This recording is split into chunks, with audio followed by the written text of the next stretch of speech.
Agora a gente vai direto para Brasília, pessoal, porque várias propostas que tratam sobre os chamados penduricalhos no funcionalismo público estão paradas no Congresso Nacional.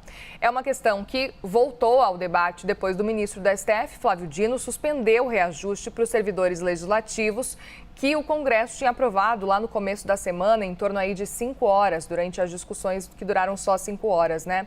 Eu vou chamar a Gabriela Veras, que vem conversar com a gente e traz os detalhes agora, porque essas propostas elas já existem, portanto, no Congresso, mas aparentemente não avançam, Gabi.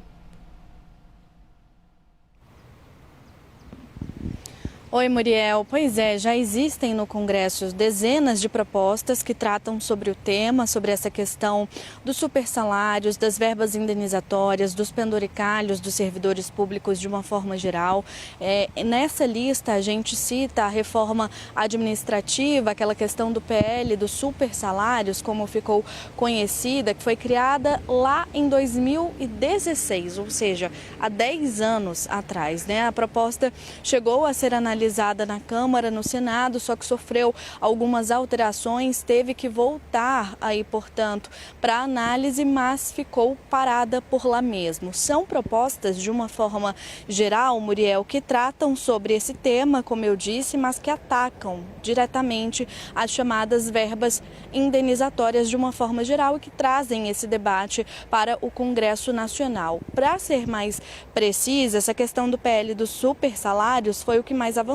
Como eu disse, teve uma análise lá nas duas casas, mas por conta de alterações que foram feitas pelos parlamentares, essa proposta ficou paralisada. O texto estabelece, no entanto, Muriel, que existem algumas exceções que abrem, portanto, espaço para dar continuidade a esses benefícios, essas verbas indenizatórias, acima do limite estabelecido pela legislação atual, acima do teto de gastos, portanto, né? Então, a gente relembra que existem esses textos no Congresso Nacional, mas eles não foram apreciados, não foram aprovados, muito diferentemente do que foi aprovado, como você falou agora há pouco, no começo da semana, nesses últimos dias lá no Congresso Nacional, né? A gente relembra aqui que foi uma votação a toque de caixa praticamente, o presidente da Câmara dos Deputados, Hugo Mota, confirmando que a aprovação daquele texto que estava sendo votado colocaria esse tipo de verba, faria com que esse tipo de verba, no fim, né, gerasse aí um ganho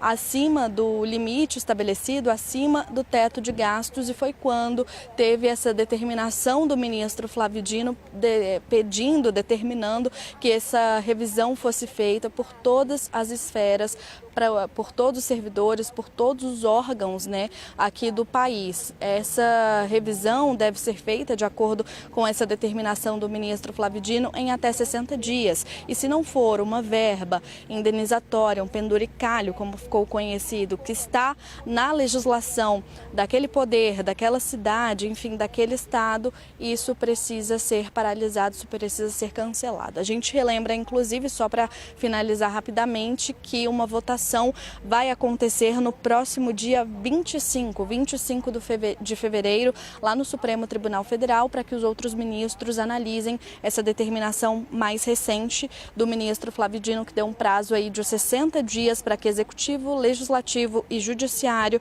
tomem providências sobre essas verbas que não estão aí determinadas, previstas na legislação de uma forma geral. Muriel.